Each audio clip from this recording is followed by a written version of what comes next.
Quero falar nesta manhã sobre o seguinte tema: raiz de amargura, um pecado contagioso. Nós temos convivido com pessoas que muitas vezes são armadas, ranzinzas, prontas para alfinetar, são pessoas iracundas, são pessoas que ofendem, muitas vezes pessoas depressivas, pessoas que vivem lamentando e reclamando de tudo e de todos. E pode ser que muitas pessoas, inclusive no nosso meio, estejam vivendo o que diz esse texto, com raiz de amargura. Muitos se acham o dono da razão e têm dificuldade de olhar para si mesmo. São pessoas que acusam muitas vezes todos que estão ao redor, transferem a culpa com frequência, mas têm dificuldade de olharem para si mesmos. Por isso eu quero refletir com você nesse texto, para que nós possamos ter, quem sabe aqui, ferramentas, diretrizes, para que nós possamos experimentar cura nos nossos corações. Para que eu e você possamos viver, como diz o versículo 14, seguir a paz com todos e a santificação, sem a qual ninguém verá o Senhor.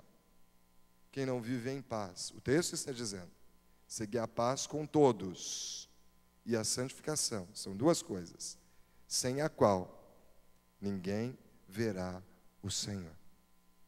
Então, se eu e você queremos um dia estar na eternidade com o Senhor, se nós queremos nesta terra experimentar do Senhor, nós precisamos viver em paz. Mas se nós temos vivido com amargura, talvez precisemos de um conserto diante do Senhor. Porque aquele que guarda a amargura está vivendo em pecado.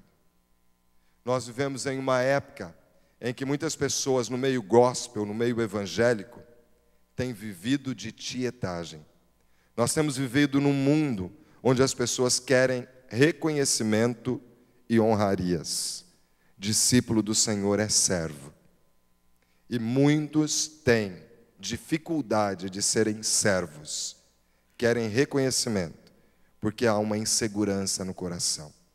Há uma necessidade de se sentirem superiores quando, na verdade, estão escondendo uma verdadeira fragilidade. Sabe que não adianta a gente dar uma arma para um soldado que está ferido, porque ele não tem forças para atirar, para defender. Ele não tem forças para lutar em uma guerra. E nós estamos numa guerra. O apóstolo Paulo diz que a nossa luta não é contra a carne ou sangue, mas sim contra principados e potestades. A vontade do Senhor, que é superior à do inimigo, é que todos cheguem ao pleno conhecimento, que todos sejam salvos. Deus tem nos dado uma cidade para nós lutarmos e conquistarmos esta cidade e alcançar as nações. Mas um soldado ferido, amargurado, ele não tem forças para ir para a guerra. E eu gostaria que, neste dia, eu e você pudéssemos pensar que tudo que nós fazemos, nós devemos fazer para o Senhor, não buscando reconhecimento, mas para que Ele seja reconhecido. Porque convém que Cristo cresça e que nós diminuamos, como disse João Batista. Lá em Lucas, capítulo 17, versículo 10, diz que depois de nós termos feito tudo o que nós deveríamos fazer, nós devemos nos considerar servos inúteis. Então, irmãos e irmãs, nós não fazemos discípulos, nós não proclamamos o Evangelho, nós não estamos aqui para nos envolver nos ministérios, para que nós tenhamos reconhecimento próprio. Nós queremos tornar o nome de Cristo reconhecido. E nós devemos ter a atitude do salmista, no capítulo 66, versículo 18, ele diz assim: se eu no coração contemplar a vaidade, o Senhor não me teria ouvido. Se eu no coração contemplar a vaidade, o Senhor não me teria ouvido. Algumas pessoas têm alimentado o pecado da amargura e às vezes se utilizam disso como um troféu. O salmista diz: se eu contemplar essa vaidade no coração, o Senhor não me teria ouvido. Nós temos buscado ao Senhor, nós temos orado. Algum milagre Deus vai fazer em nosso meio. Todos os dias nós estamos aqui em oração. Irmãos e irmãs, jovens, 72 horas nesse rally. Vou encerrar hoje à noite, lendo a palavra de forma ininterrupta. Isso é sinal de avivamento. Não é a primeira vez. Nós sabemos que o mundo tem seduzido os nossos adolescentes e os nossos jovens. E vê-los empenhados por 72 horas, lendo a Bíblia, muitos não dormindo para ler a palavra. Isso é sinal de avivamento. Quando eu vejo, nós recolhemos no mês anterior 7.898 quilos de alimentos. Isso é sinal de avivamento, não é? Quase 8 toneladas nós chegamos, não é? Isso é sinal de avivamento. Sabe que a raiz de amargura é algo que tem tomado conta dos corações e ela tem expandido, crescido. Quando alguém se submete a uma cirurgia, a grande preocupação dos profissionais da área da saúde e talvez até daquele que vai ser submetido à cirurgia, nem sempre é apenas com o procedimento cirúrgico, é com o pós-cirúrgico, porque abre-se uma ferida, e uma ferida pode ser um foco de infecção. E a infecção, se ela cai na corrente sanguínea, ela pode comprometer o sistema imunológico e pode ser fatal. Se isso acontece no corpo, tem acontecido muitas vezes na alma. Pessoas que estão feridas na alma e têm sido tomadas de uma infecção que pode levar à morte espiritual, o que é muito mais grave. Muito mais grave. A raiz de amargura, ela brota, ela cresce, ela se espalha. E aqui o autor de Hebreus usa essa linguagem de raiz, pensando na vegetação. De uma raiz pode surgir uma floresta inteira. De uma semente pode surgir uma floresta inteira. A raiz de amargura, ela causa perturbação. A pessoa se torna perturbada, porque o texto diz que brotando, não deve haver a raiz de amargura, porque brotando vos perturbe, diz o texto aqui. Pessoa perturbada, pode ser que ela tenha raiz de amargura. A raiz de amargura, ela contamina aqueles que estão ao redor. Uma pessoa doente, ela adoece as pessoas que estão ao seu redor. Por isso que o texto diz aqui, e por meio dela muitos sejam contaminados. A raiz de amargura adoece o corpo, a alma, ela adoece a mente. E normalmente a raiz de amargura, ela é causada porque alguém que a gente ama muito, ou talvez nos amava muito, confiava, nos feriu.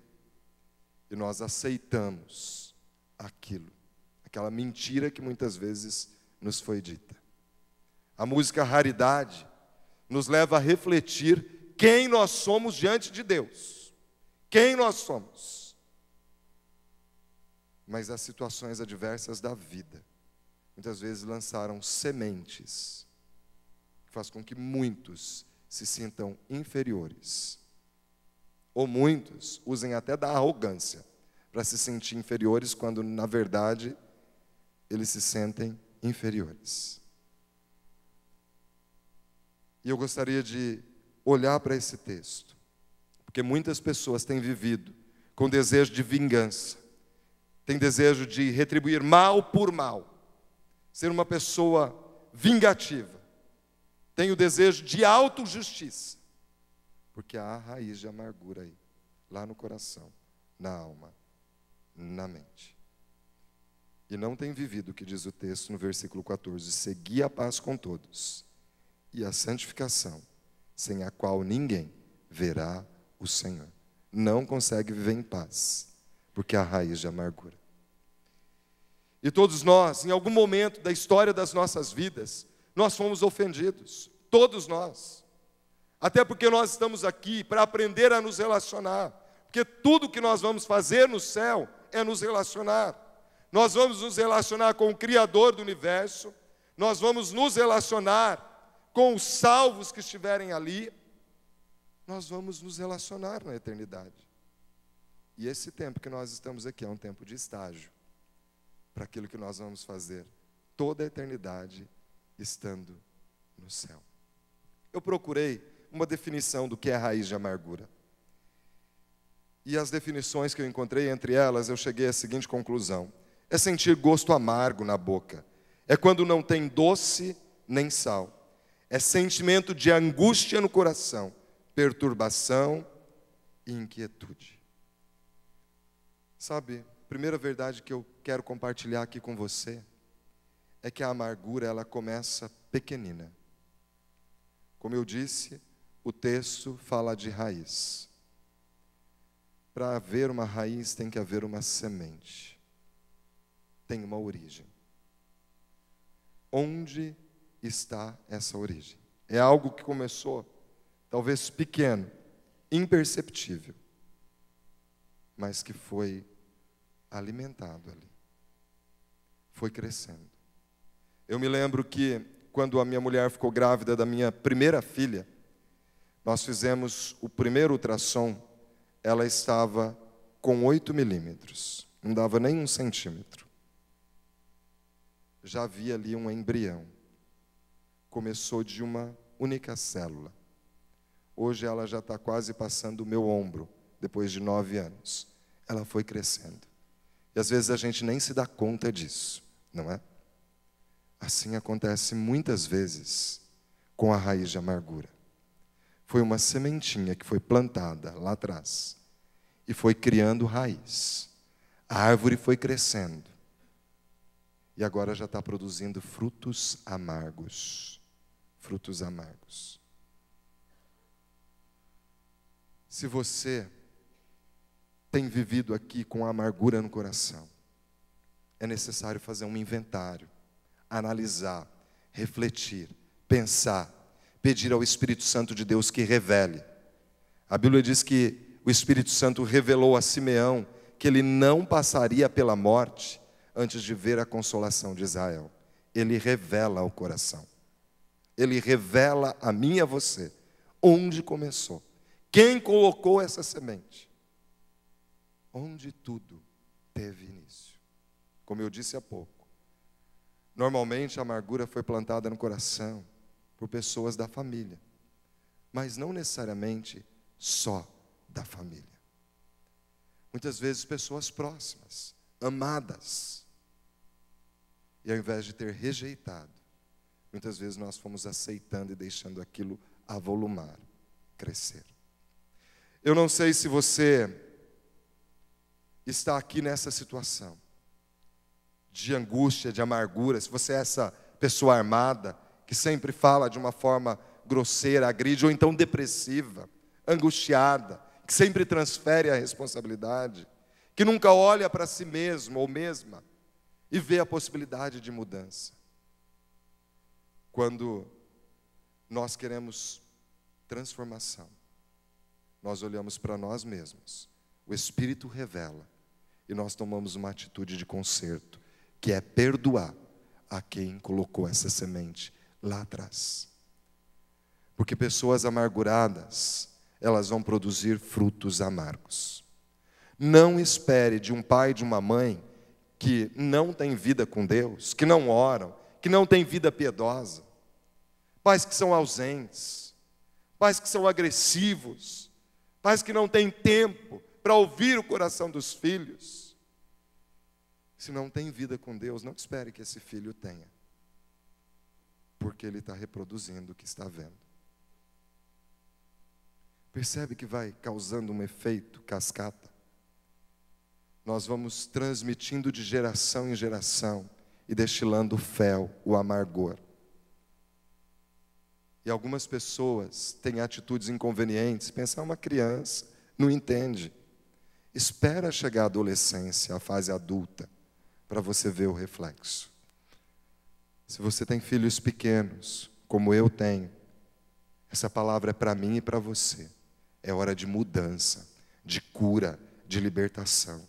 O último cântico que nós entoamos falou exatamente disso. Do poder de Cristo para curar. E o Espírito de Cristo está aqui para trazer cura. Para trazer cura. Em nome de Jesus, esse processo tem que ser interrompido aqui. Porque nós não estamos criando filhos para derrota. Nós estamos criando filhos para serem bem-sucedidos, servos, usados tremendamente pelo poder do Espírito Santo, ousados, homens e mulheres íntegros, que vivem no centro da vontade de Deus, prósperos em todas as áreas, porque Deus se agrada da prosperidade dos seus servos. Então é momento de cura do coração. É momento de liberar perdão. Qual seria a sua atitude se alguém matasse o seu filho injustamente e ele não fosse devedor? Qual seria a sua atitude? Eu não sei onde brotou essa raiz de amargura, talvez no teu coração.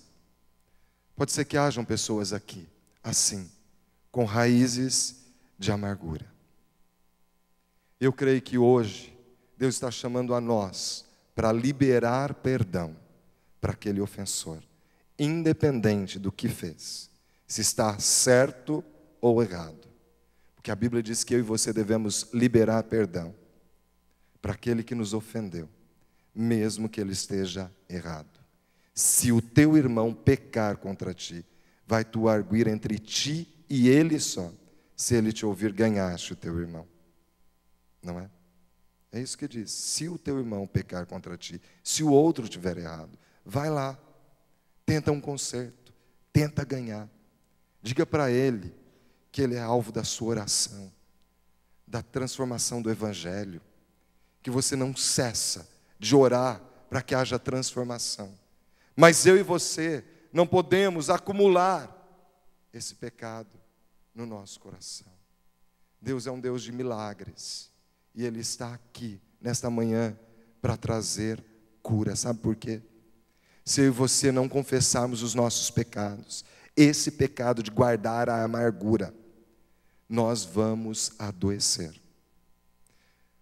O salmista no Salmo 32, ele retrata aqui, na verdade, a figura do salmista mesmo se projetando.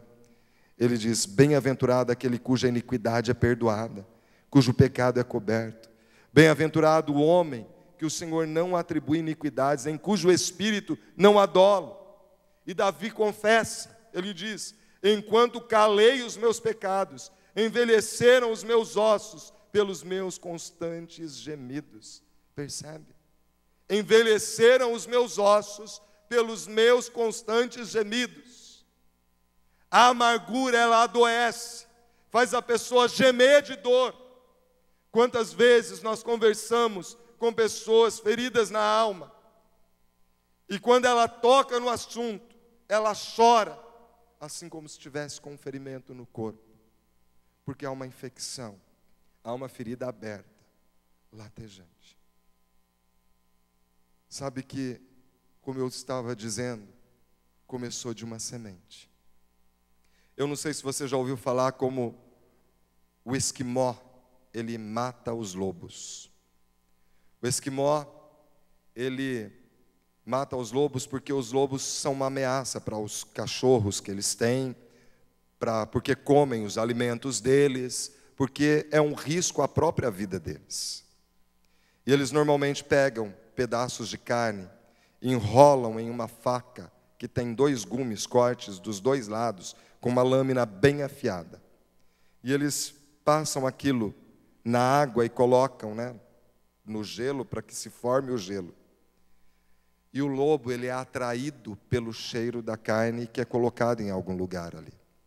E quando o lobo começa a lamber, ele vai lambendo aquele gelo até começar ali a lamber aquela parte da carne e chegar ao fio daquela faca de 2 gumes. E sem que ele perceba, a língua dele começa a ser cortada e sangra. E ele começa a engolir aquele sangue. E ele morre asfixiado pelo próprio sangue. Muitas pessoas estão assim, guardando a amargura, o pecado da amargura. E estão morrendo aos poucos por causa da sua atitude de não liberar perdão. Mas a segunda verdade que eu vejo nesse texto, além de analisar e ver que a raiz de amargura começou com uma pequena semente, é que nós temos algumas consequências para as nossas vidas, para a vida de uma pessoa que está amargurada. E quais são essas consequências? Nós vamos olhar para o texto. A primeira consequência que eu vejo aqui é privação espiritual. Por que eu estou dizendo que há privação espiritual? No versículo 15 diz: atentando diligentemente para que ninguém seja faltoso, separando-se da graça de Deus. Separando-se da graça de Deus. A raiz de amargura nos separa da graça de Deus. Somos nós mesmos. Observe que o texto diz: separando-se. Não é Deus que nos separa, é a nossa atitude que nos priva de receber a vitória. Já pensou nisso? Que muitas bênçãos estão sendo prorrogadas, adiadas, não temos recebido, porque temos alimentado a raiz de amargura. E é só nós lembrarmos do povo de Israel lá no Egito, quando saem do Egito e vão em direção à terra prometida. A promessa é: eu tenho para vocês terra que mana leite e mel. É lugar fértil, é lugar de produção, é lugar de expansão. Para um povo que vivia num contexto agrário, pecuário, da lavoura, é tudo o que eles queriam. Um lugar fértil, para eles terem grandes colheitas. Havia promessa, mas infelizmente, o povo, por causa da amargura, murmurava, reclamava, pecava e ficava naquela roda viva. E uma distância que poderia ser percorrida em 2 semanas, em linha reta a pé, eles ficam 40 anos. Bênção prorrogada, e só 2 entram na bênção. Nos priva espiritualmente, porque nós temos muitas vezes alimentado a raiz de amargura. Não sirva como escravo a esse pecado, meu irmão, minha irmã. Tome a decisão de perdoar. Mas há uma consequência espiritual, mas há também uma consequência para a vida emocional. O versículo 15 diz: nem haja alguma raiz de amargura que brotando vos perturbe. Quem alimenta raiz de amargura se torna, como eu disse, uma pessoa perturbada. Lembre de Saul, que precisava do rei Davi do lado para tocar a harpa. A pessoa perturbada precisa de um tocador de harpa do lado dele, para que o espírito maligno não se apodere. Quantas pessoas têm vivido assim, perturbadas, inconstantes, tristes, abatidas, armadas, ofendem a tudo e a todos. Por quê? Raiz de amargura. Sabe, queridos, além de termos aqui problemas de relacionamento espiritual, compromete a questão emocional. Eu e você precisamos entender, então, nessa questão emocional, que nós não podemos viver em prisão. Eu creio que todos aqui já ouviram falar de Nelson Mandela. Ele, muito jovem, se formou advogado. E na África do Sul, ele percebeu que, de forma sequencial, muitos governos em que a sua maioria era formada por brancos, oprimiam os negros. País de maioria negra, mas quem liderava era a maioria branca, e oprimia e legislavam em causa própria. E ele se tornou um defensor dos direitos do seu povo. E é claro, como ele se opôs ao governo, muito cedo ele foi preso. Ficou 27 anos preso.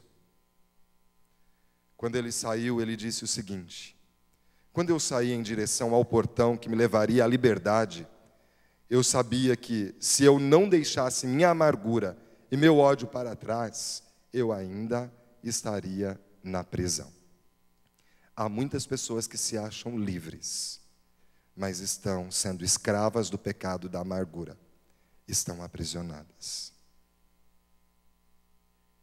A amargura afeta o relacionamento espiritual, afeta as emoções, mas também afeta o nível relacional. Observem aqui de novo no versículo 15, que diz assim: e por meio dela muitos sejam contaminados. Como eu disse há pouco, as pessoas amarguradas, elas ferem quem estão próximas, elas agridem, elas tornam o outro inseguro, elas destilam o seu fel sobre a vida de outros. O texto diz aqui que contamina. E eu e você fomos chamados para influenciar positivamente. Como discípulos do Senhor Jesus, nós vamos ganhar esta cidade, mostrando que o Espírito de Deus, Ele restaura, Ele cura, Ele transforma situações. Por isso, eu e você precisamos arrancar as raízes de amargura. Eu e você fomos chamados para arrancar. E eu quis usar aqui arrancar, porque essa palavra arrancar, a raiz dela significa tirar a força. E às vezes tem que forçar mesmo. Tem que tomar uma posição. Tem que ter uma iniciativa. Às vezes é difícil, porque nós queremos que o outro seja punido.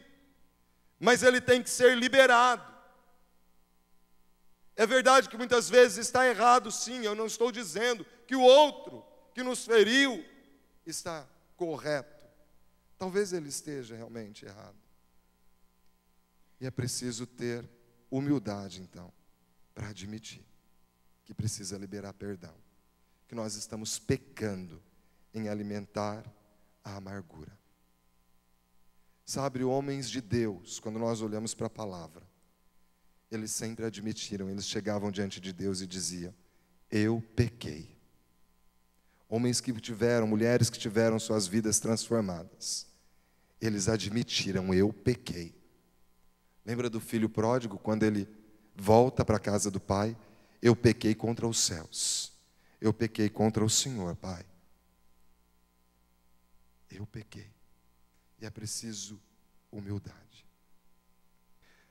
Nos tempos bíblicos, nos tempos de Jesus, quando alguém era preso, na porta da cela, havia uma relação dos crimes que ele havia cometido. E quando esse criminoso cumpria a pena, que ele estava livre, era rasgado, era riscado esse escrito da dívida que ele teria que cumprir. A Bíblia diz que naquela cruz, quando Jesus morreu no meu e no seu lugar, nós é que ofendemos a Ele, nós é que pecamos contra Ele. Ele nos perdoou. E Romanos 8 diz que já nenhuma condenação há para aqueles que estão em Cristo Jesus. E se eu e você estamos aqui em Cristo Jesus, quem somos nós para não perdoar se Cristo já nos perdoou? Quem somos nós?